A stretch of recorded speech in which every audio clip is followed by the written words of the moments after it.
जो भी पाने योग्य है वो जीवन में ही पाया जा सकता है। लेकिन बहुत लोग मृत्यु के पार की प्रतीक्षा करते रहते हैं। बहुत लोग सोचते हैं कि देह में, जीवन में, संसार में रहकर कैसे पाया जा सकता है सत्य को, ब्रह्म को, मुक्ति को। लेकिन जो जीवन में नहीं पाया जा सकता वो कभी भी नहीं पाया जा सकता। जीवन तो एक अवसर है पाने का, चाहे पत्थर जुटाने में समाप्त कर दे और चाहे परमात्मा को पाने में। जीवन तो बिल्कुल तटस्थ अवसर है। जीवन आपसे कहता नहीं क्या पाए, कंकड़ पत्थर भी नहीं, व्यर्थ की चीजें संग्रहित करें, अहंकार को बढ़ाने में, अहंकार को फुलाने में समाप्त कर दें,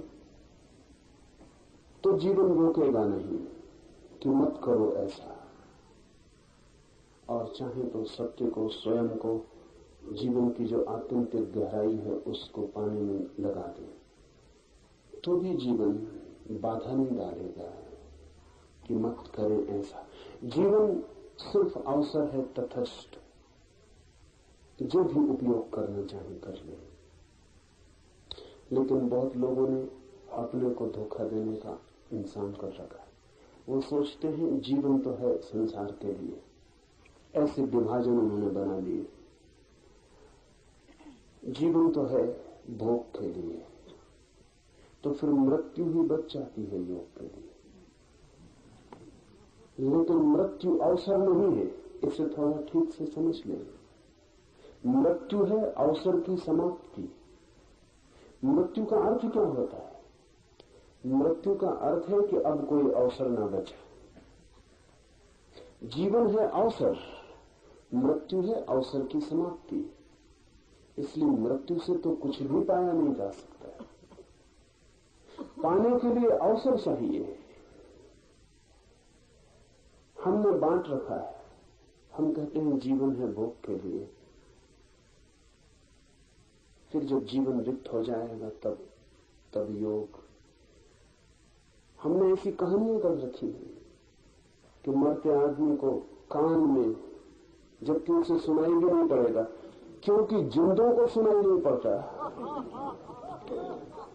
तो मुर्दों को कैसे सुनाई पड़ता होगा।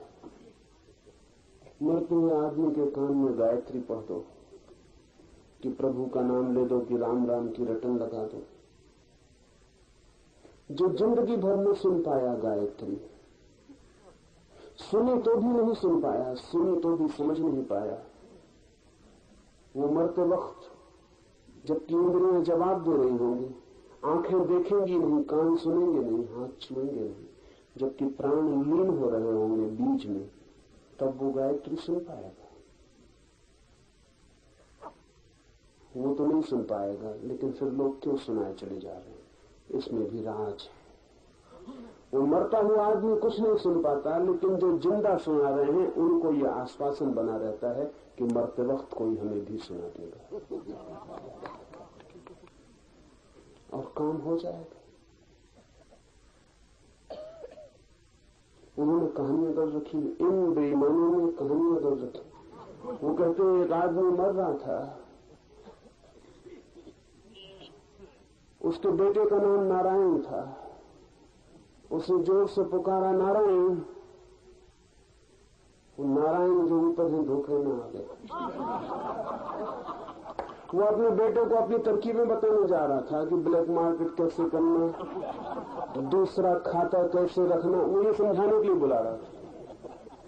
वो स्वर्ग पहुंच गया, बैकुंठ। वो खुद भी चौंका कि यहां कैसे आ गए, लेकिन नारायण का नाम जो ले लिया था। ऐसे सस्ते काम नहीं चलेगा।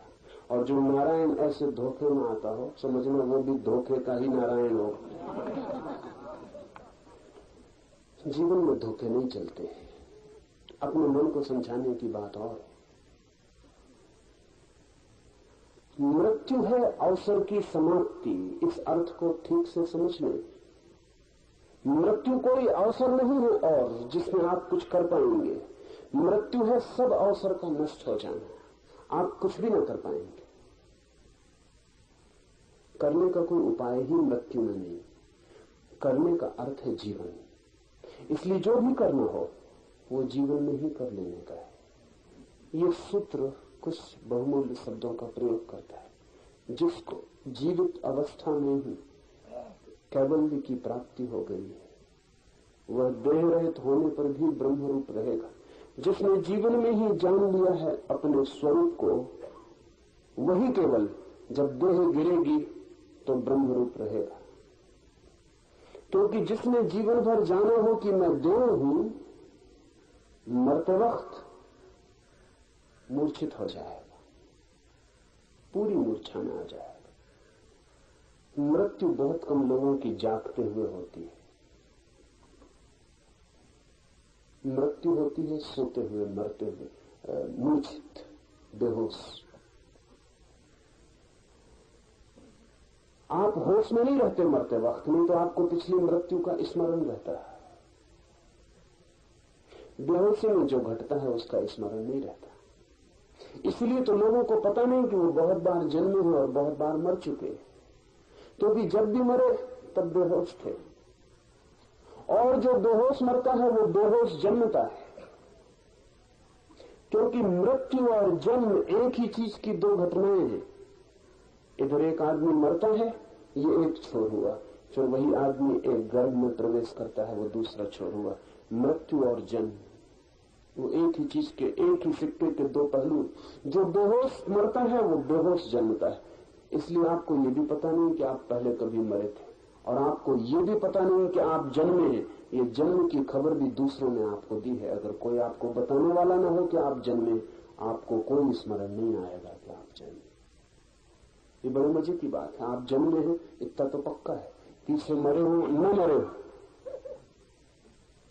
पीछे मरना हुआ हो या न हुआ हो, लेकिन आप अभी जन्मे हैं इतना तो पक्का है, लेकिन उसकी भी आपको कोई स्मृति नहीं है। ये भी माँ बाप कहते हैं और लोग कहते हैं, उनसे आपने सुना है। आपके खुद के जन्म की खबर भी अफवाह है, उसका भी कोई प्रमाण नहीं है आपके पास। आपकी चेतना में कोई स्मरण नहीं। क्या होगा कारण इसका? आप जन्मे, बड़ी घटना घटती है जन्म की, उस बड़ी घटना का आपको कोई पता नहीं। ध्यान रखना, जिसको अपने जन्म का पता नहीं है, मरते वक्त बहुत मुश्किल होगा उसको पता रखना। जुड़ी है दोनों बातें। मृत्यु घटी है बहुत बार, लेकिन आप बेहोश मरे। मृत्यु को छोड़ दें, रोज आप सोते हैं, सोने की घटना तो रोज घटती है, लेकिन आपको पता है कि जब नींद आती है तब उसके पहले ही आपका होश खो जाता है। आपको नींद से मिलने की कोई खबर? जब नींद उतरती है तो क्या आप देख पाते हैं कि नींद उतर रही? जब तक आप देख पाते हैं तब तक समझना आप जागे हुए, नींद उतरी नहीं। और जब नींद उतर जाती तब आप खो जाते। नींद के उतरते ही आप बेहोश हो जाते। जब नींद तक में होश नहीं संभलता तो मौत में कैसे होश संभलेगा? मौत तो बड़ी प्रगाढ़ निद्रा है, गहनतम निद्रा है, उसमें होश संभालना मुश्किल है। आप बेहोश मरेंगे। उस बेहोशी में कौन गायत्री पढ़ रहा है, कौन राम राम जप रहा है, आपको कुछ भी पता नहीं चलेगा। और बेहोशी जरूरी है। सिर्फ वही लोग इस बेहोशी से मुक्त होते हैं जो देह भाव से मुक्त हो जाते। क्यों? एक सर्जन आपके पेट का ऑपरेशन कर रहा हो तो आपको बेहोश करना पड़ेगा, क्योंकि इतनी पीड़ा होगी, उस पीड़ा को आप सह न पाएंगे, न सह पाएंगे, चीखेंगे, चिल्लाएंगे, ऑपरेशन मुश्किल हो जाएगा। इतनी पीड़ा होगी कि आप विक्षिप्त हो सकते हैं, फिर कभी मस्तिष्क दोबारा ठीक ना हो। इसलिए सर्जन एनेस्थेसिया देता है, पहले आपको बेहोश कर देता है, फिर काट पीट कर देता है। आपका ही शरीर कटता है, लेकिन तब आपको पता नहीं होता। जब पता ही नहीं होता तो पीड़ा नहीं होती। समझ लें इस बात को, पता होने से पीड़ा होती है, पीड़ा होने से पीड़ा नहीं होती। पीड़ा तो हो रही है, सर्जन काट रहा है, लेकिन आपको पता नहीं चल रहा, बस काट पीट के अलग कर देगा, आपको पता नहीं चलेगा। होश जब आएगा तभी पीड़ा का पता चलेगा, और जब पता चलेगा तभी पीड़ा मालूम होगी कि हो रही है। अगर बेहोशी में आपके कोई अंग अंग काट डाले, बिल्कुल टुकड़े टुकड़े कर दे, तो भी आपको पता नहीं चलेगा। सर्जन छोटा सा ऑपरेशन करता है, मृत्यु तो बहुत बड़ा ऑपरेशन। मृत्यु से बड़ा कोई ऑपरेशन नहीं। सर्जन तो एक आध अंग काटता है, मृत्यु तो आपके पूरे शरीर को आपसे काट के अलग करती है, तो आपको होश में रखा नहीं जा सकता। इसलिए मृत्यु सदा से प्राकृतिक एनेस्थेसिया का उपयोग करती है। जैसे ही मृत्यु आती है, आप बिल्कुल बेहोश हो जाते। उस बेहोशी में इस जगत का सबसे बड़ा ऑपरेशन, सबसे बड़ी सर्जरी, शल्य चिकित्सा घटित होती है कि आपका शरीर और आपकी आत्मा अलग कर लिए जाते। लेकिन वो आदमी होश में मर सकता है, प्रकृति उसको छूट देती है होश में मरने की। जो आदमी ये जान लेता है कि मैं देह नहीं हूं। क्यों? क्योंकि तब देह कटती है तो भी वो नहीं जानता कि मैं कटता हूं, वो दूर खड़ा देखता रहता है। वो दूर खड़ा देखता रहता है क्योंकि वो मानता है कोई और कट रहा है, मैं नहीं कट रहा हूं, मैं देख रहा हूं, मैं सिर्फ साक्षी हूं। ऐसी प्रतीति जिसकी गहन हो जाती है, प्रकृति उसको अवसर देती है कि वो होश पूर्वक मरता है। लेकिन ये घटना बहुत बाद में घटती, पहले तो होश पूर्वक सोना सीखना पड़ता है, पर वो भी देर से घटती। पहले तो होश पूर्वक जगना सीखना होता है। होश पूर्वक जो जगता है, धीरे धीरे होश पूर्वक सोता है। होश पूर्वक जो जीता है, एक दिन होश पूर्वक मरता है। जो होश पूर्वक मरता है उन्हें जानना, फिर एक दिन ये घड़ा भी टूटता है और भीतर का आकाश, विराट आकाश में लीन होता है। जो होश पूर्वक मरता है वो बड़े अद्भुत अनुभव से गुजरता है। मृत्यु उसके लिए शत्रु नहीं मालूम होती, मृत्यु मालूम होती है मित्र। मृत्यु मालूम होती है एक बड़ा सम्मिलन परमात्मा से, विराट से। जो होश पूर्वक मरता है वो होश पूर्वक जन्मता भी। जो होश पूर्वक जन्मता है उसका जीवन दूसरा ही हो जाता है, क्योंकि फिर वो वही नहीं दोहराता जो उसने बार बार पहले दोहराया है। वो सब मूढ़ता हो जाती, व्यर्थ हो जाता है। उसका जीवन नया हो जाता है, उसका जीवन नए आयाम में प्रवेश करता है और साक्षी उसका निरंतर बना रहता है। जो जन्म के वक्त भी साक्षी था, जो मृत्यु के समय भी साक्षी था, फिर उसका पूरा जीवन साक्षी हो जाता है। तो एक मृत्यु में ही आप होश पूर्वक मर सकते हैं और एक जन्म आपका होश पूर्वक हो सकता है। उसके बाद फिर जन्म और मृत्यु की प्रक्रिया समाप्त हो जाती है। उसके बाद आप शरीरों के जगत से तिरोहित हो जाते हैं। ये जो तिरोहित होना है, इसके लिए हमने एक बहुत कीमती शब्द भारत में खोज रखा है। वो शब्द है कैवल्य। बड़ा अद्भुत शब्द है। कैवल्य का अर्थ है मैं अकेला हूं, मैं ही हूं और कुछ भी नहीं, केवल मैं, केवल चैतन्य, केवल आत्मा और कुछ भी नहीं, केवल दृष्टा, केवल साक्षी और कुछ भी नहीं। और सब खेल है और सब स्वप्न है। सत्य केवल एक साक्षी चेतना है।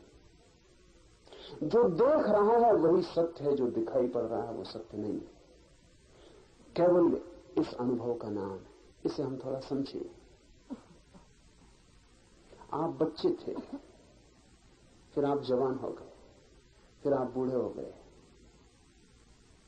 बचपन चला गया, जवानी आ गई, जवानी चली गई, बुढ़ापा आ गया। तब तो आप एक बदलाहट हैं। बचपन रुकता नहीं, जवानी रुकती नहीं, बुढ़ापा रुकता नहीं, सब चीजें बदल जाती हैं। पर कोई आपके भीतर ऐसा भी तत्व है जो नहीं बदलता। दुखी थे, फिर सुखी हो गए, सुखी थे फिर दुखी हो गए, शांत थे अशांत हो गए, अशांत थे शांत हो गए, सब बदल जाता है। धनी थे दरिद्र हो गए, दरिद्र थे धनी हो गए, सब बदल जाता है। लेकिन क्या कोई एक तत्व आपके भीतर ऐसा भी है जो नहीं बदलता? अगर ऐसा कोई तत्व नहीं है तो आप हैं ही नहीं। आपके होने का क्या मतलब है? फिर आपके बचपन, आपकी जवानी, आपके बुढ़ापे को कौन जोड़ेगा सूत्र की तरह? जैसे माला के मन के पिरोए होते हैं एक धागे में, तो ही माला है। अगर धागा न हो भीतर पिरोने वाला, मन के ही मन के हो, तो माला तो होगी नहीं, बिखर जाएंगे मन के। आपका बचपन टंगा है एक मनके की तरह, आपकी जवानी टंगी है एक मनके की तरह, आपका बुढ़ापा टंगा है एक मनके की तरह। धागा कहां है जिस पे ये मनके टंगे? और एक कंटिन्यूटी, एक सातत्य, वो सातत्य कहां है? वो सातत्य ही सत्य है, बाकी तो सब बदल जाता है। भारत की परिभाषा यह है कि जो बदल जाता है उसे हम स्वप्न कहते हैं। इसे ठीक से समझ लें, हमारे स्वप्न की अपनी परिभाषा है। जो बदल जाता है उसे हम स्वप्न कहते हैं, और जो कभी नहीं बदलता उसे हम सत्य कहते हैं। तो बचपन तो चला जाता है सपने की तरह, जवानी चली जाती है सपने की तरह, सुख आता है खो जाता है, दुख आता है खो जाता है। जैसे सपना मिटता जाता है ऐसे ही सब मिटता जाता है। इसलिए भारत कहता है ये विराट सपना है जो बाहर फैला हुआ। दो तरह के सपने हैं, एक निजी सपने हैं जो रात आप सोते में देखते हैं, और एक सार्वजनिक सपने हैं जो आप जाग के दिन में देखते हैं। उनमें कोई फर्क नहीं है क्योंकि दोनों बदल जाते हैं। रात का सपना सुबह झूठ हो जाता है, जिंदगी का सपना मौत में झूठ हो जाता है। एक घड़ी आती है जो देखा था वो व्यर्थ हो जाता है।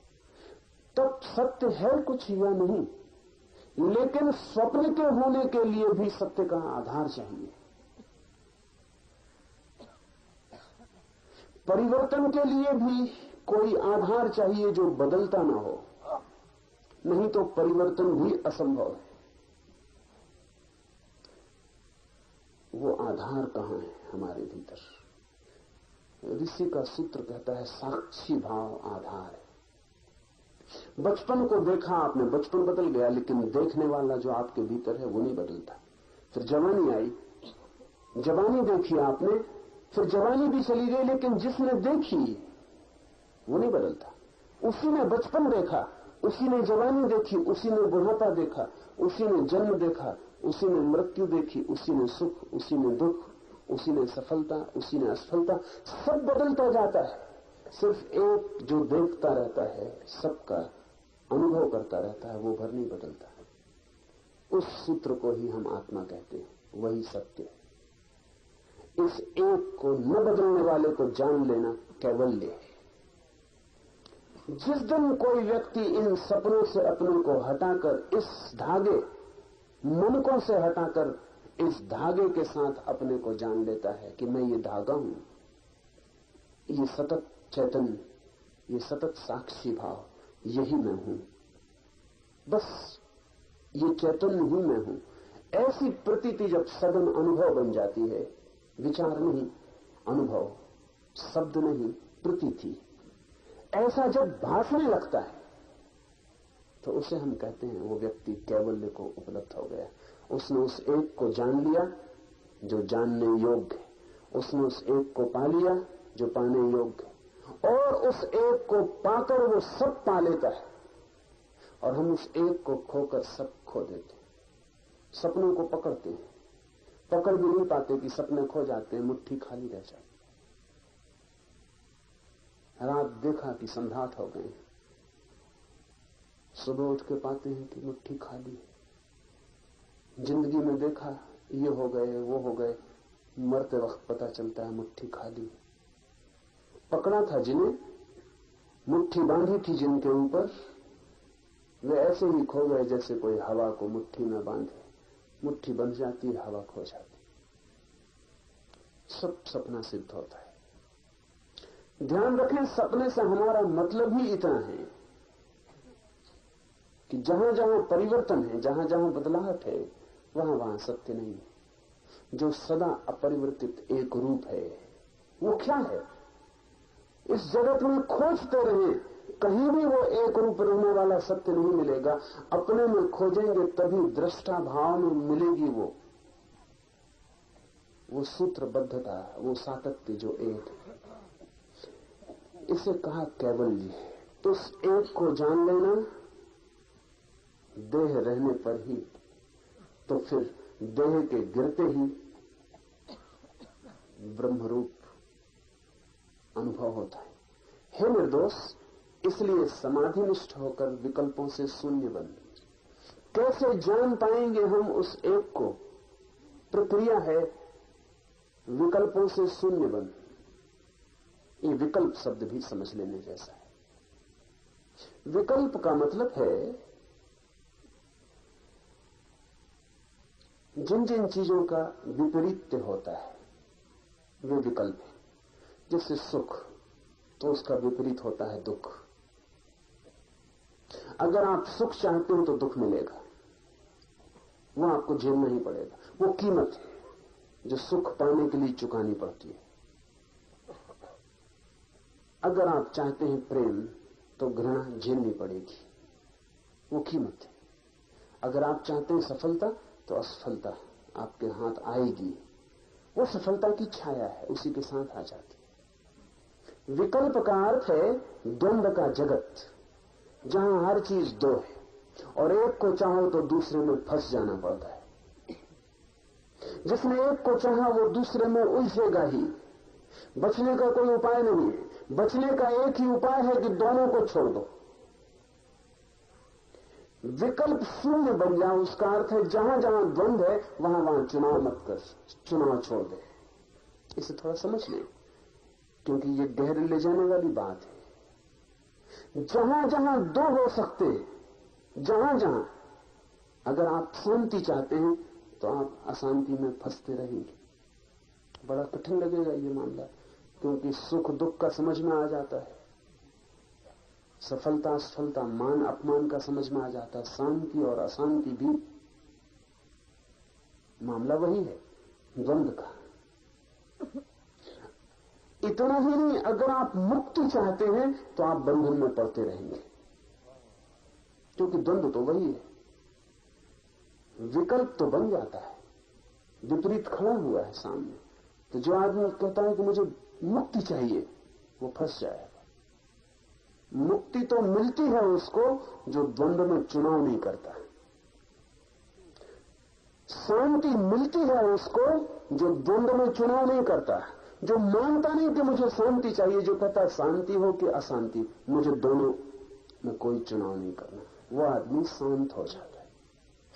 प्रेम का फूल खिलता है उसके जीवन में जो प्रेम को घृणा के विपरीत चुनता नहीं, जो कहता है न मुझे प्रेम न मुझे घृणा, मैं दोनों के प्रति उदासीन, दोनों मुझे क्षमा कर दें, मैं दोनों में नहीं पड़ना चाहता। उसके जीवन में प्रेम का फूल खिलता है। जहां जहां द्वंद्व है, जहां जहां विकल्प है, जहां जहां चुनाव की सुविधा है, वहां चुनना मत।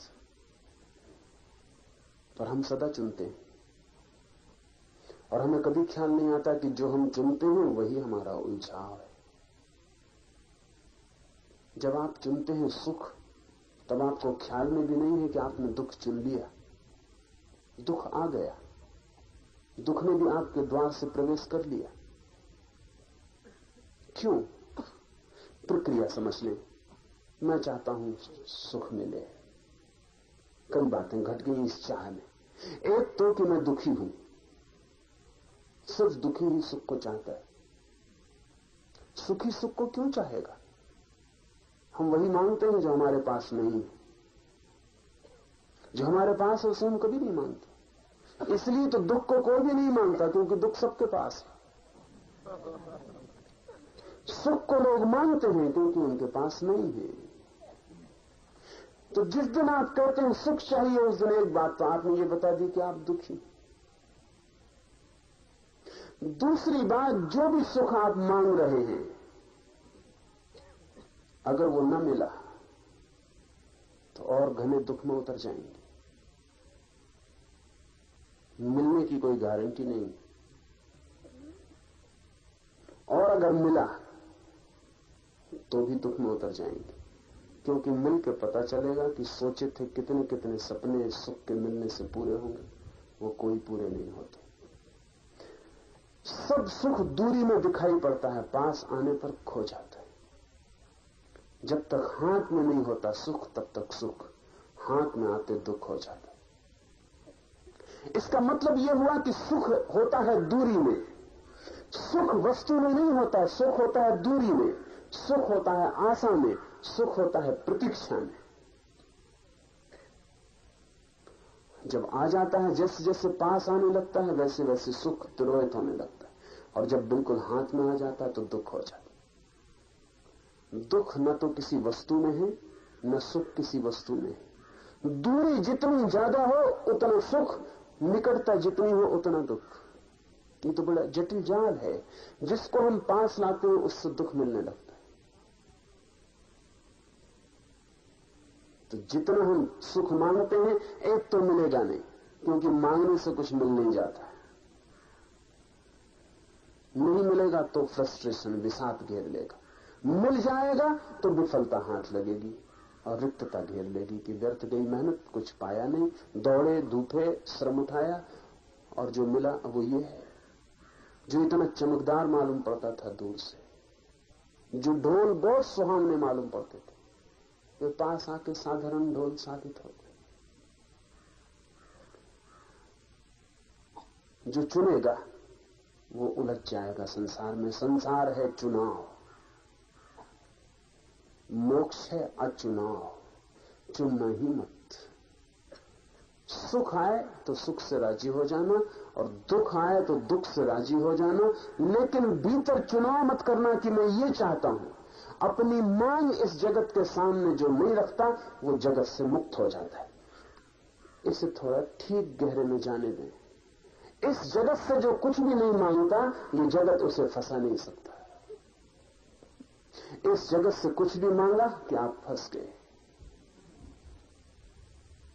जो आप मांगते हैं वो मिल जाए तो भी फंस गए, न मिले तो भी फंस गए। मांगते ही फंस गए, मिलने न मिलने से कोई संबंध नहीं। मछलियों को पकड़ने वाले लोग मछुए कांटे में आटा लगा के पानी में डाल रखते।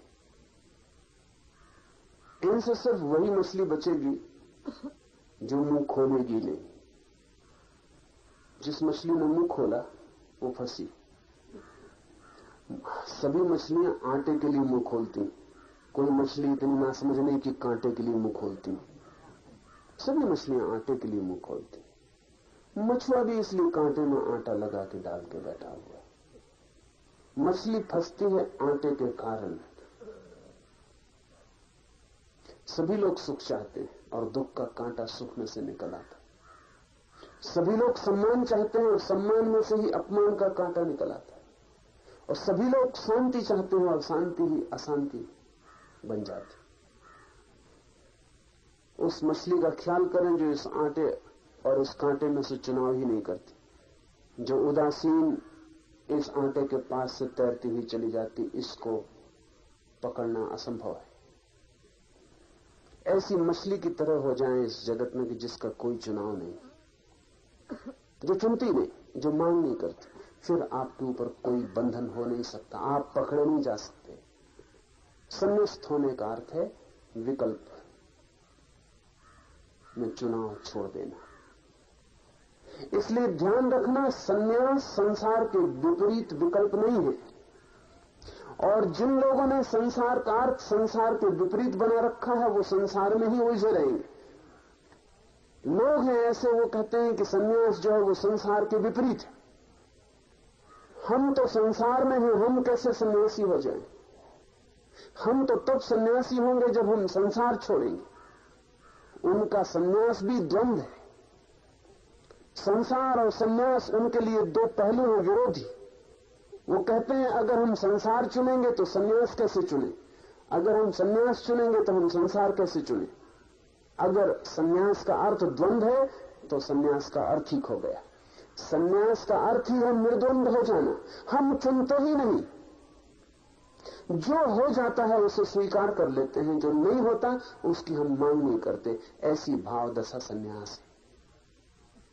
तब आप कहीं भी सन्यासी हो सकते हैं। तब सन्यास भाव दशा है, तब विकल्प नहीं है। ये सूत्र कहता है,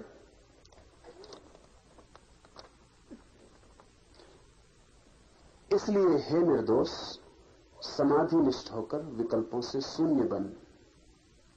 समाधि आती ही तब है जब कोई विकल्पों से शून्य होता है।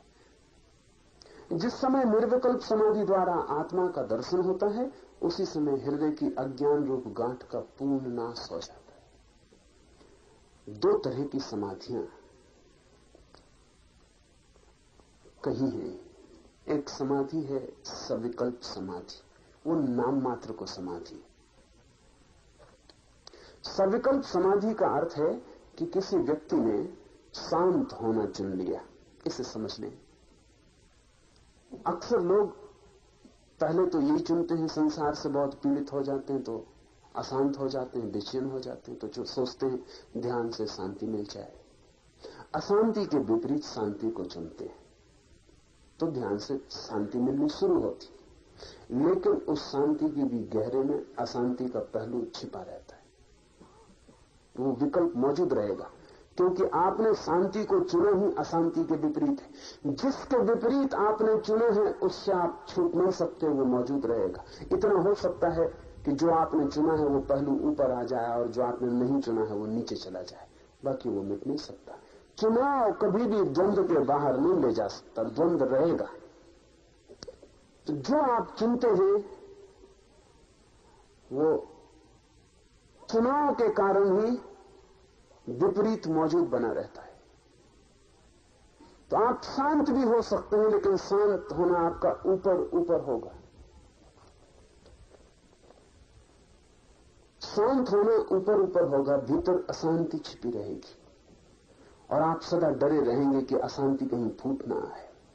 बीज अशांति का मौजूद रहेगा और अंकुर का डर रहेगा। इसीलिए तो लोग संसार को छोड़ के भागते हैं, क्योंकि संसार में उन्हें डर लगता है कि भीतर तो छिपी है अशांति, कोई भी उसे जरा उकसा दे तो अभी फूट पड़ेगी। जंगल की तरफ भागता हुआ आदमी आपसे नहीं भाग रहा है, अपने भीतर छिपी हुई अशांति से भाग रहा है। आपसे तो इसलिए भाग रहा है कि आपसे डर लगता है कि आप कहीं भीतर की परत को उघाड़ न दें। जंगल की तरफ भागता हुआ पति पत्नी से नहीं भाग रहा है। वो जो ब्रह्मचर्य उसने ऊपर ऊपर निर्मित कर लिया है, उसके भीतर काम वासना भी छिपी, क्योंकि जिसने ब्रह्मचर्य को समझा काम वासना के विपरीत, वो काम वासना के बीच से मुक्त नहीं हो सकता। जिसने चुना वो विपरीत से बंधा रहेगा। चुनाव का मतलब ही है कि हम किसी के खिलाफ चुने हैं, जिसके खिलाफ हम चुने हैं वो हमारा पीछा करेगा। और जो हमने आयोजन कर लिया है ऊपर ऊपर, उसके गहरे में जिसके विपरीत हमने चुना है वो मौजूद रहेगा, क्योंकि वो हमारा ही हिस्सा है।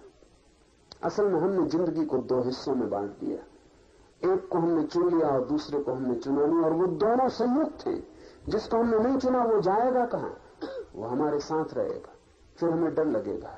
लोगों का साथ हो, परिवार हो, दुकान हो, बाजार हो, तो वो जो भीतर छुपा है कोई भी जरा सा इशारा कर दे तो बाहर निकल आए। तो भाग जाओ, ऐसी जगह भाग जाओ जहां कोई भीतर के छुपे का दर्शन न करवा पाए। लेकिन तो भी वो मिटेगा नहीं। हजारों वर्ष कोई हिमालय पर रहे, जिस दिन लौटेगा वापस बाजार में पाएगा 1000 वर्ष बेकार चले गए। वो जो भीतर छिपा है बाजार फिर उसे उकसा देगा, वो फिर बाहर आ जाए। सविकल्प समाधि का अर्थ है कि आपने चुन के अपने को शांत किया है। निर्विकल्प समाधि का अर्थ है कि आपने चुनाव छोड़ दिया है। निर्विकल्प समाधि ही समाधि है, मैं दो हिस्से नहीं करता। सविकल्प समाधि तो समाधि का धोखा है। लेकिन आदमी पहले सविकल्प समाधि की तरफ आता है। संसार से पीड़ित होकर संन्यास को चुनता है, स्वाभाविक है। संसार से पीड़ित होकर संन्यास को चुनता है। ये तो दूसरी बात तो तब घटेगी जब संन्यास से भी पीड़ित हो जाएगा, और तब देखेगा कि संसार भी एक संसार है और संन्यास भी एक संसार है। और जब अनुभव करेगा कि संसार और संन्यास विपरीत की तरह एक ही स्वर के दो हिस्से, उस दिन वास्तविक संन्यास घटित होगा। उस दिन वो चुनेगा ही नहीं, उस दिन वो चुनाव छोड़ देगा। उस दिन वो समझेगा कि चुनाव में ही संसार है, इसलिए अब मैं चुनता नहीं। अब जो हो जाता है उसे स्वीकार कर लेता हूं, जो नहीं होता उसकी अपेक्षा नहीं करता हूं। अब मैं राजी हूं, अस्तित्व जैसा रखे वैसा ही राजी हूं। अब मेरा अपना कोई स्वर नहीं है अस्तित्व के विपरीत। अब दुख आए तो मैं मानता हूं यही है, यही होना चाहिए जो हो रहा है। सुख आए तो मैं मानता हूं यही है जो होना चाहिए, वही हो रहा है। अब मैं अपने को अलग रख के नहीं कहता कि ऐसा होना चाहिए। अब मेरी कोई अपेक्षा, कोई मांग, कोई दावा नहीं है। मैंने दावा छोड़ दिया। जिस दिन कोई दावा छोड़ देता है उस दिन निर्विकल्प समाधि घटित होती। उस दिन फिर आपको इस जगत में कोई बंधन नहीं रह जाता। अगर ये सारा जगत भी जंजीरें बन जाए और आपके अंग अंग पर सारा जगत कस जाए ऑक्टोपस की तरह, तो भी आपको कोई बंधन नहीं होता, क्योंकि आप उसको भी स्वीकार कर लेते कि ठीक है, यही है। जब कोई मेरे हाथ में जंजीर डाल दे तो ध्यान रखना, जंजीर डालने वाले की तरफ से जंजीर नहीं हो सकती। मैं उसे जंजीर मानता हूं तभी जंजीर हो सकती है। मेरी मान्यता में निर्भर करेगा सब कुछ। और मैं हाथ बढ़ा देता हूं और कह देता हूं कि जंजीर डाल दो। बड़ा मजा हुआ। रामकृष्ण के जीवन में बड़ी प्यारी घटना है। रामकृष्ण बचपन से ही ईश्वर की तरफ दौड़े हुए चित्त के व्यक्ति थे। मंदिर के सामने से निकलते थे तो फिर उनका घर पहुंचना मुश्किल हो जाता, वहीं नाचने लगते, वहीं लेट जाते, सीढ़ियों पर पड़े रहते। कोई राम का नाम ले दे तो भाव में आ जाते। तो घर के लोग जानते थे कि ये लड़का संसार में नहीं जाएगा। कोई आशा नहीं थी, लेकिन फिर भी माँ बाप का फर्ज था। तो जब उम्र हुई तो उन्होंने पूछा कि राम, उनका नाम था गजाधर, शादी करोगे? सोचा था रामकृष्ण इनकार कर देंगे। रामकृष्ण बहुत प्रफुल्लित हो गए। उन्होंने कहा, शादी कैसी होती? जरूर करेंगे। घर के लोगों को भी सदमा हुआ कि सोचा था कि ये सन्यासी वृत्ति का है, शादी नहीं करेगा, ये क्या हुआ? फिर लड़की की तलाश हुई, फिर लड़की खोजी गई। लड़की बहुत छोटी थी, कोई 8-10 साल का अंतर था दोनों की उम्र में। रामकृष्ण लड़की को देखने गए, उनके साथ ही परिवार के और लोग गए।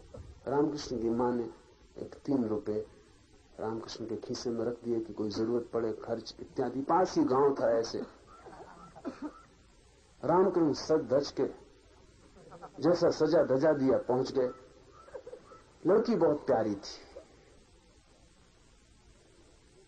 रामकृष्ण ने वो 3 रुपए उसके पैर में रख के उसके पैर छू लिए। तो सब मुश्किल में पड़ गए और सबने कहा कि पागल, ये तेरी पत्नी होने वाली,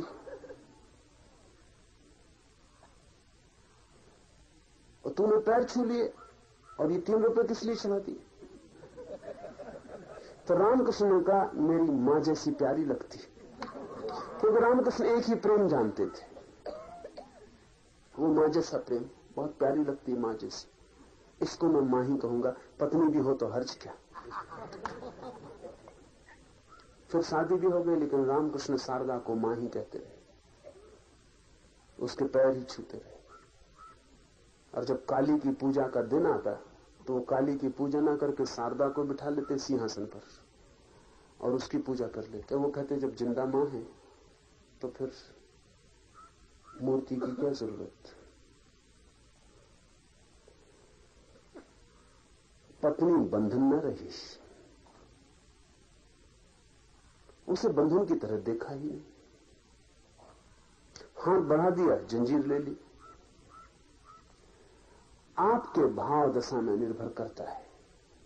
दुख दुख है क्योंकि आप दुख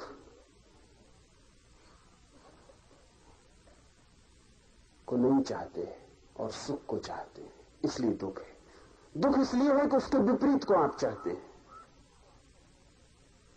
नहीं तो क्या दुख है। विपरीत की मांग में छिपा है दुख।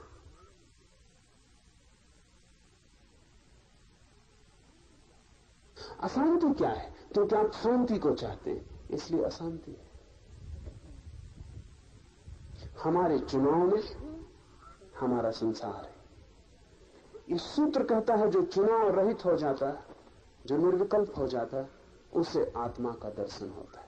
क्योंकि जो बाहर चुनाव नहीं करता, न चुनता है सुख को न दुख को, न प्रेम को न घृणा को, न संसार को न मोक्ष को, न पदार्थ को न परमात्मा को, जो बाहर चुनता ही नहीं, जिसके सब चुनाव छीन हो जाते हैं, वो तत्काल भीतर पहुंच जाता है। क्योंकि चुनाव में ही चेतना अटकती है बाहर।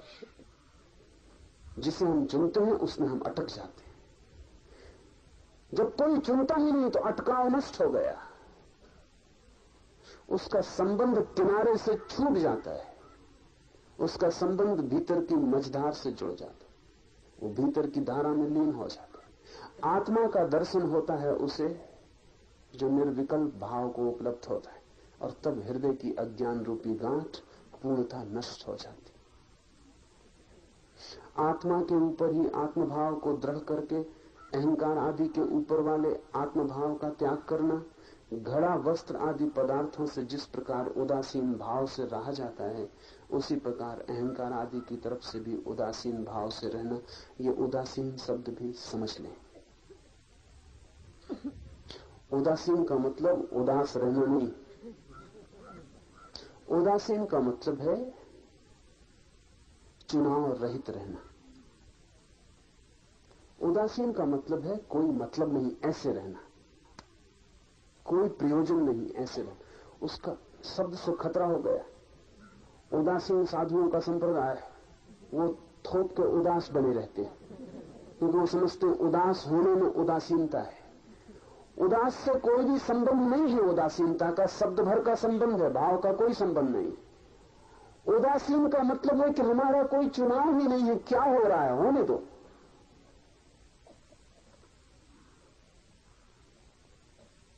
उदासी नहीं, उदासीनता, इनडिफरेंस,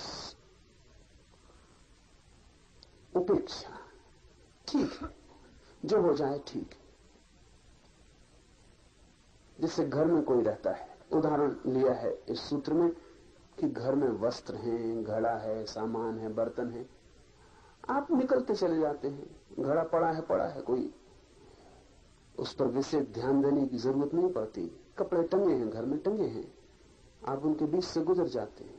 ऐसे ही अपने भीतर अहंकार टंगा है, दुख टंगे हैं, सुख टंगे हैं, पीड़ाएं पड़ी हैं, चिंताएं पड़ी हैं, सुख की स्मृतियां हैं और दुख के संस्मरण हैं, वो सब पड़े हैं। सामान है भीतर का, घड़ा, वस्त्र इत्यादि। इनके बीच से ऐसे गुजर जाना कि सब ठीक है, जो है ठीक है, इस पर कोई ध्यान न देना, इसमें कुछ चुनाव न करना, इसमें किसी से आकर्षित और किसी से विकर्षित न होना।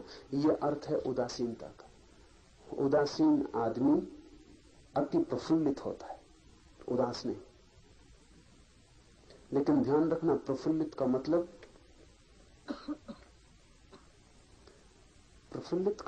यह होता है कि अब कोई भी चीज उसे परेशान नहीं करती, इसलिए भीतर का फूल खिलना शुरू हो जाता है।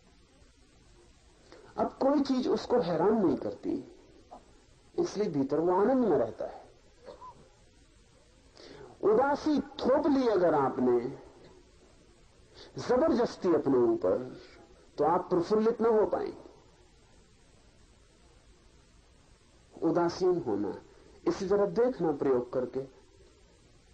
रास्ते से गुजर रहे हैं, प्रयोग करके देखना कि 5 मिनट बिल्कुल उदासीन होकर गुजरूं रास्ते से, तब कौन सा मकान सुंदर है, कौन सा नहीं है, बराबर है। तो कौन सा आदमी पास से गुजरा, वो अमीर था कि गरीब था, प्रतिष्ठित था कि अप्रतिष्ठित था, नेता था कि चोर था, कोई भी था, कोई प्रयोजन नहीं। तब कोई सुंदर स्त्री गुजरी, कोई सुंदर पुरुष गुजरा, कोई सुंदर कपड़े दिखाई पड़े, कोई प्रयोजन नहीं। 5 मिनट रास्ते से ऐसे गुजरना जैसे रास्ता खाली है और जंगल से गुजर रहे हैं, वहां कुछ है ही नहीं। इसकी कोशिश करके देखना। सिर्फ तटस्थ,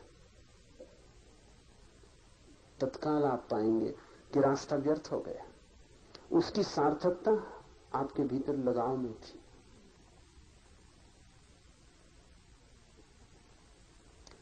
विद्यासागर ने एक संस्मरण लिखा है। लिखा है कि एक दिन सांझ घूमने गया था और एक मुसलमान सज्जन भी सामने चले जा रहे थे, वो भी रोज टहलते थे। अचानक एक नौकर भागा हुआ आया और विद्यासागर बिल्कुल पीछे ही थे। उस नौकर ने आके कहा, मीर साहब, उन मुसलमान मित्र से, आपके घर में आग लग गई, जल्दी चलें। मीर साहब ने कहा कि चलता हूं, लेकिन वो वैसे ही चलते रहे, वही छड़ी, वही पैर की चाल, कोई फर्क न पड़ा। विद्यासागर की चाल तक में फर्क पड़ गया ये सुन के कि मीर साहब के घर में आग लग गई। उनकी सांस जोर से चलने लगी और उनके पैर तेजी से चलने लगे, लेकिन देखा कि मीर साहब उसी चाल से चल रहे हैं। नौकर घबराया, उसने कहा, आपने सुना नहीं, घर में आग लग गई। मीर साहब ने कहा, सुन लिया। वैसे ही चलते रहे। तो विद्यासागर ने आगे बढ़ के कहा कि आप क्या कर रहे हैं? नौकर क्या कह रहा है समझे आप? घर में आग लग गई। मीर साहब ने कहा, वो तो ठीक है, लेकिन अब मैं कर भी क्या सकता हूं, घर में आग लग गई, मैं अपनी चाल और क्यों खराब करूं? और एक मौका मिला मुझे, घर में आग लग के भी अगर मैं वैसे ही चल सकता हूं जैसे तब चलता था जब घर में आग नहीं लगी थी, तो उदासीनता का एक मजा आ जाए। लगी घर में आग, ठीक है, मैं वैसे ही चल रहा हूं जैसे तब चल रहा था जब घर में आग नहीं लगी थी। इस चाल में जो जरा सा भी मैं फर्क करूं तो वो फर्क मेरी चेतना में फर्क हो जाता।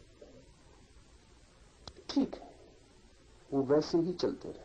विद्यासागर ने लिखा है कि मैं और उनका नौकर भाग के पहुंचे कि इनको अपनी चाल संभालने दो।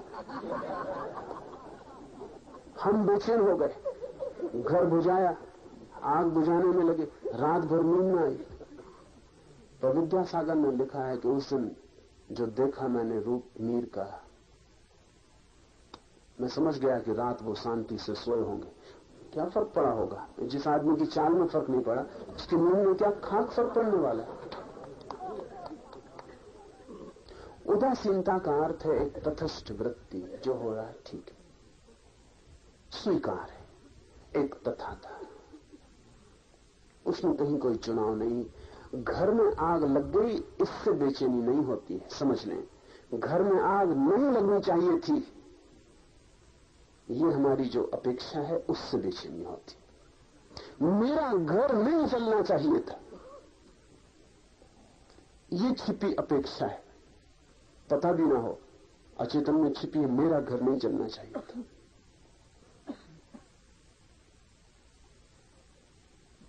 तो घर जल गया, तो वो भीतर की अपेक्षा टूटी, उससे चाल डगमगा जाती, उससे चेतना डगमगा जाती।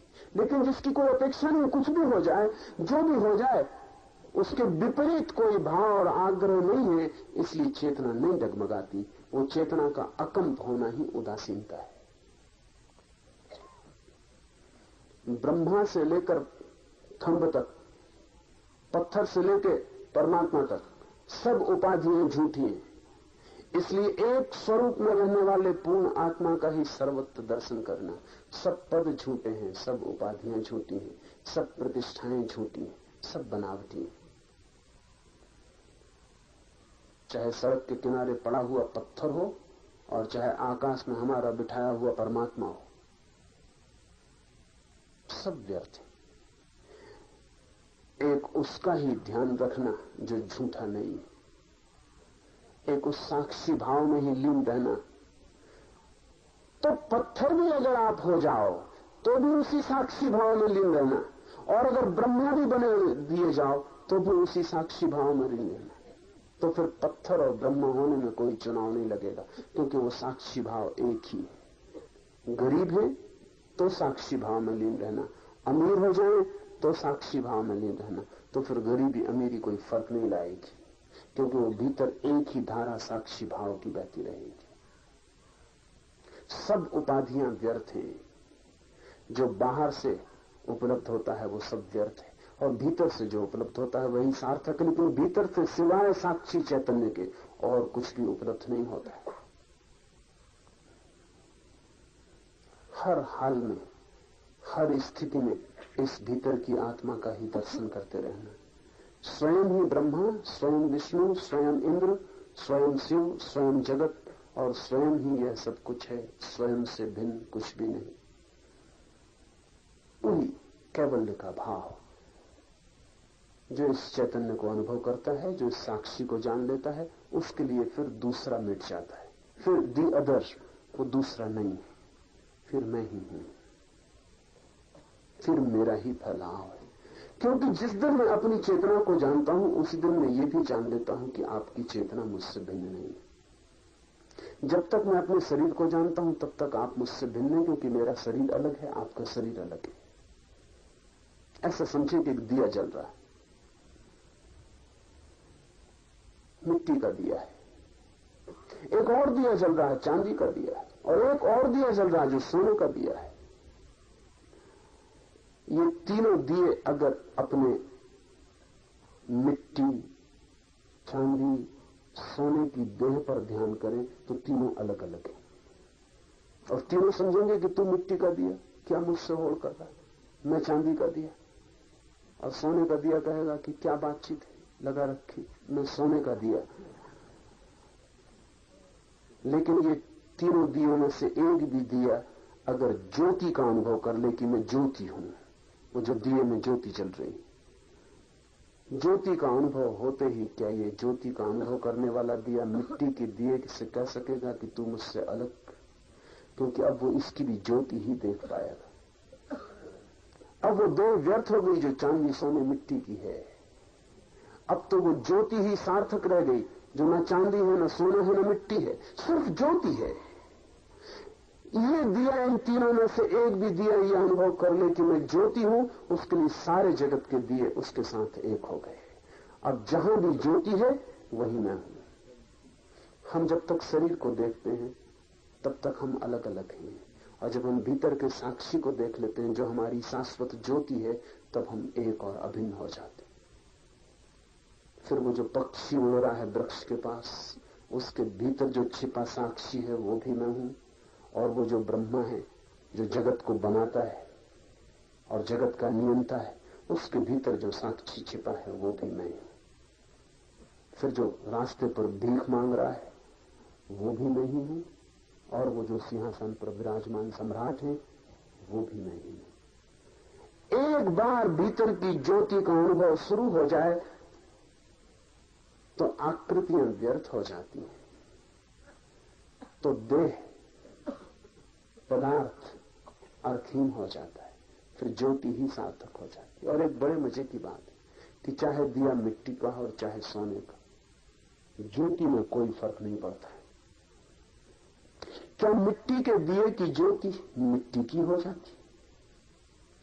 क्या सोने के दिए की ज्योति सोने की हो जाती? कोई भेद नहीं पड़ता। ज्योति ज्योति ही रहती,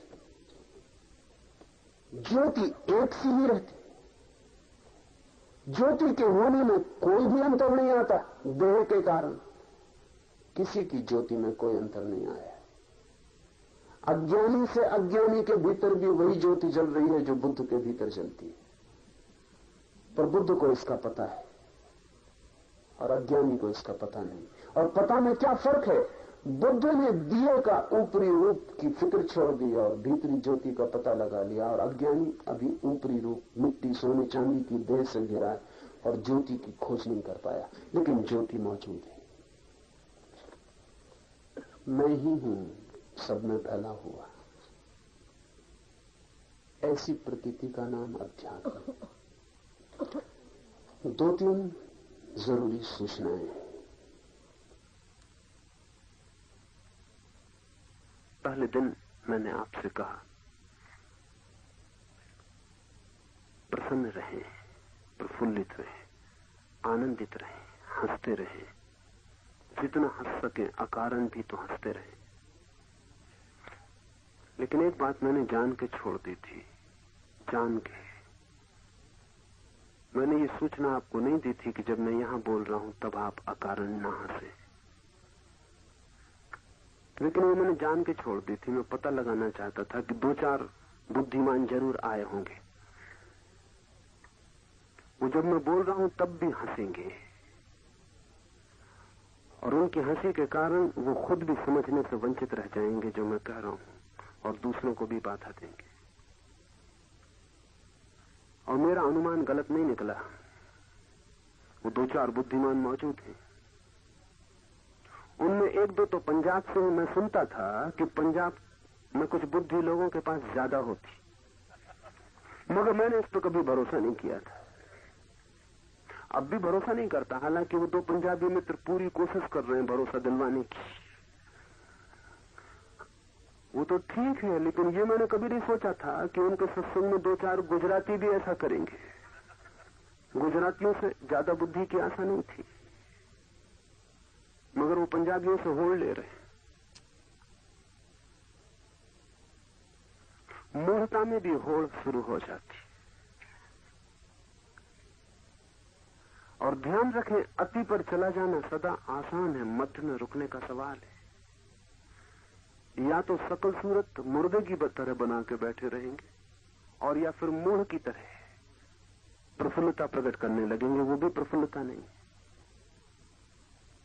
तो जब मैं बोल रहा हूं तब अगर आप जोर से अकारण आवाज करते हैं तो आपको पता नहीं आप क्या कर रहे हैं, आप सिर्फ लोगों का ध्यान आकर्षित कर रहे हैं। आप बता रहे हैं कि मैं भी यहां हूं, वो कोई समझदारी नहीं, और उससे कोई आपके ध्यान में लाभ होने का नहीं। जब मैं बोल रहा हूं तब तो शांत मन की सारी वृत्तियों को अलग करके चुप हो जाना चाहिए, ताकि मैं जो कह रहा हूं वो भीतर प्रवेश कर सके। अगर मैं कुछ बोल रहा हूं आप जोर से अकारण हंस देते हैं, तो जो भीतर जा रहा था वो आपकी हंसी के धक्के में बाहर चला जाएगा, वो आपने बाहर फेंक दिया। तो थोड़ा सोच के चले, सोच के नहीं चलेंगे तो गहरे कभी नहीं उतर पाएंगे। दूसरी बात,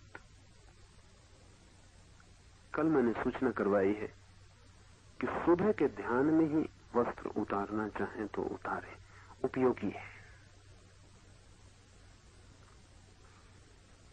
लेकिन दोपहर के कीर्तन या रात के ध्यान में बिल्कुल उपयोगी नहीं है। मेरे लिए न तो वस्त्रों का मूल्य है और न नग्नता का, इसे थोड़ा ख्याल में ले लें। कई बार भ्रांति होती है, कई बार ऐसा लगता है कि शायद मैं ये कह रहा हूं कि आप नग्न हो गए तो मोक्ष मिल गया। इतना आसान नहीं तो सभी पशु पक्षी अब तक मोक्ष में होते। और अगर आपके वस्त्रों के कारण ही मोक्ष रुका है तो दुनिया भर को नग्न करके मोक्ष में पहुंचा देने में बहुत अड़चन नहीं, इतना आसान और इतना सस्ता नहीं। जब मैं कहता हूं कि किसी ऐसे क्षण में जब आपको लगे कि वस्त्र बाधा डाल रहे हैं शरीर की गतिविधि में, अभिव्यक्ति में, वस्त्रों को अलग कर दें, नग्नता सहयोगी होगी। लेकिन कुछ नासमझ ऐसी भी होंगे ही है ही। कुछ नासमझ वस्त्रों को पकड़े रहते हैं, कुछ नासमझ नग्नता को पकड़ लेते हैं। वो समझते हैं कि नग्न खड़े हो गए, अब कुछ करने का है ही नहीं। तो मैं देखता हूं एक दो जन को वो ध्यान भी नहीं करते, वो सिर्फ नग्न खड़े हो जाते, पर्याप्त। सिर्फ नग्न खड़े हो जाने से कुछ भी ना होगा। और नग्नता पर मेरा कोई जोर नहीं है, दोनों जोर एक से हैं। कुछ लोग सोचते हैं कि वस्त्र अगर हटा दिए तो जिंदगी गई हाथ से, उनके मन में भी वस्त्रों का बड़ा मूल्य। और कुछ लोग सोचते हैं वस्त्र हटा दिए तो सब कुछ मिल गया, उनके मन में भी वस्त्रों का बहुत मूल्य। ये दोनों एक से हैं। कपड़ों से ढके हुए लोग और नग्न साधु एक से हैं, उनकी बुद्धि एक सी है, उसमें कोई बहुत अंतर नहीं। दोनों की मान्यता यह है कि वस्त्र बड़े कीमती है। इसलिए नहीं कहता हूं कि आप वस्त्र हटा दें कि नग्न होने से मोक्ष मिल जाएगा। नग्न तो आप हैं ही, वस्त्रों के भीतर हैं, इससे क्या फर्क पड़ने वाला है? वस्त्रों के बाहर हो जाएंगे या वस्त्रों के भीतर है। जब मैं कहता हूं कि वस्त्र हटाने का उपयोगिता आपको प्रतीत हो, भीतर शरीर की ऊर्जा जग जाए, श्वास के तीव्र प्रहार से बायो एनर्जी, जैविक ऊर्जा जगने लगे और आपको लगे कि वस्त्र बाधा डाल रहे हैं, तो ही अलग करें, नहीं तो कोई मतलब नहीं। और दोपहर के कीर्तन में बिल्कुल भी अलग करने की जरूरत नहीं, न रात्रि के ध्यान में अलग करने की जरूरत है। और अगर कोई जिद करेगा दोपहर के कीर्तन में रात कैंपस से हम उसे अलग करेंगे। सुबह के ध्यान में आप पूरी तरह, क्योंकि उसकी वैज्ञानिक अर्थवत्ता है, जब गहरी सांस ली जाती है और शरीर की ऊर्जा जोर से जगने लगती है तो वस्त्र बाधा डालते हैं, तो हटा दे। और फिर दूसरा जो चरण है जिसमें मैं आपको कहता हूं कि जो भी आपके मन में आ जाए उसे रोके मत, सब तरह का सप्रेशन छोड़ दें। उसमें अगर आपके मन में आ जाए वस्त्र को हटाना है तो हटा दें, लेकिन कीर्तन में कोई जरूरत नहीं, रात के ध्यान में भी कोई जरूरत नहीं। नग्नता कोई सिद्धांत मत बना ले, नग्नता एक उपाय है। तीसरी बात, कुछ विदेशी सन्यासी सन्यासियां कुएं पर नग्न स्नान करते होंगे, तो कुछ भारतीय मित्र भीड़ लगा के वहां देखने खड़े हो जाए।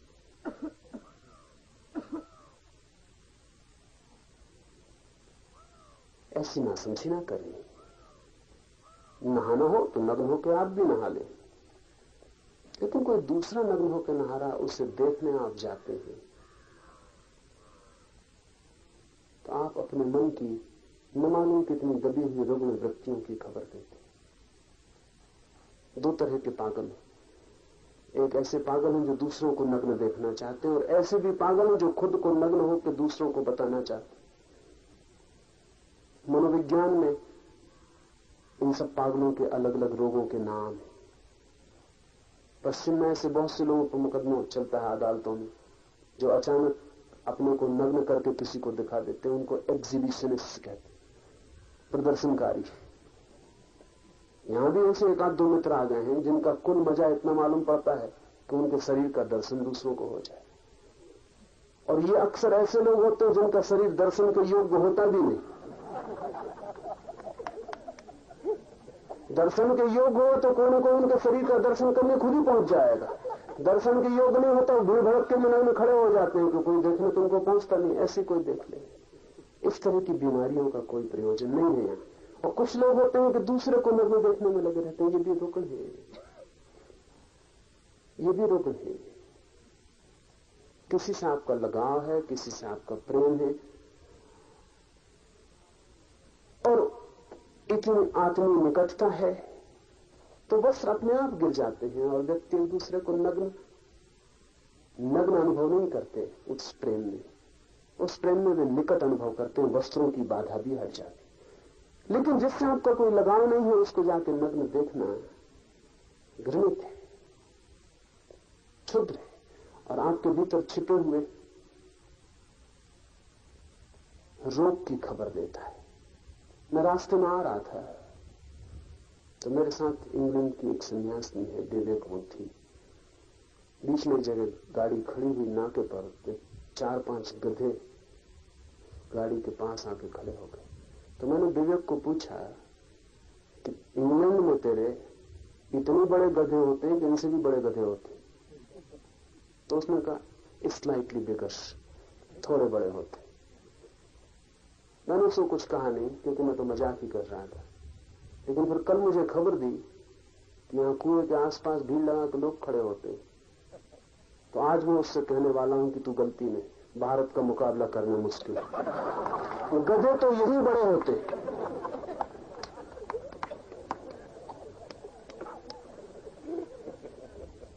चौथी बात, जब 30 मिनट ध्यान के प्रयोग के बाद मैं कहता हूं चुप हो जाएं, मौन हो जाएं, तब भी अगर आप चुप और मौन नहीं हो पाते तो आप ध्यान नहीं कर रहे हैं, आप हिस्टीरिया में। इस फर्क को थोड़ा समझ लें। जब मैं कहता हूं 10 मिनट तीव्र श्वास लें तो आपको मालिक होना चाहिए। जब मैं कहता हूं 10 मिनट पागल हो जाएं तो आपको मालिक होना चाहिए पागलपन का भी। आप पागल हो रहे हैं, पागलपन आप पे नहीं आ रहा है, आप अपनी निजता से अपने भीतर जो है उसे उलीझ कर बाहर फेंक रहे हैं। और जब मैं कहता हूं आप 10 मिनट का हुंकार करें तो आप कर रहे हैं, ये हुंकार आपको ना पकड़ ले, नहीं तो आप गुलाम हो गए। और फिर जब मैं कहता हूं स्टॉप कंप्लीटली, रुक जाए बिल्कुल, तो जो आदमी नहीं रुकता वो हिस्टेरिक है। उसका मतलब ये कि उसके बस में नहीं है मामला, वो रुक नहीं पा रहा, वो चिल्लाए चला जा रहा, रो चला जा रहा। मतलब रोना ऊपर हावी हो गया, ये नहीं चलेगा। वो आदमी रुक है, वो ध्यान नहीं कर रहा है। ध्यान का मतलब है आपकी मालिकियत स्थापित करनी है, और अगर मालिकियत स्थापित नहीं होती तो हिस्टीरिया में और ज्ञान में फिर कोई फर्क नहीं रह जाएगा। तो जब मैं कहता हूं रुक जाए, तब तो क्षण रुक जाना है, उसमें एक क्षण की भी देरी खबर दे रही है कि आप मालिकियत खो दिए और जो आप कर रहे थे वो मालिक हो गए। चिल्ला रहे थे तो चिल्लाने ने आपको पकड़ लिया, अब आप छोड़ नहीं पा रहे। अगर चिल्लाना आपको पकड़ लो, आप न छोड़ पाए, तो फिर आप शांति में प्रवेश न कर सकेंगे। मालिकियत शांति में ले जाती। तो 2-4 लोग हैं कि मैं कहता रहता हूं चुप हो जाए, वो चुप ही नहीं होते। वो सोचते हैं कि ध्यान इतना लग गया है कि अब चुपके से वो ध्यान नहीं लगा है, और आज अगर ऐसा किया तो निकाल हम उन्हें बाहर करेंगे, क्योंकि उनके इलाज की जरूरत है, उनको ध्यान की जरूरत नहीं। और जब 30 मिनट के बाद आप सोचते हैं कि अब खांसी आ रही, फला हो रहा, इस भूल में मत पड़े। खांसी इन्फेक्शियस बीमारी, एक आदमी खांस देता है, 10-5 मूड उसका अनुगमन करते हैं।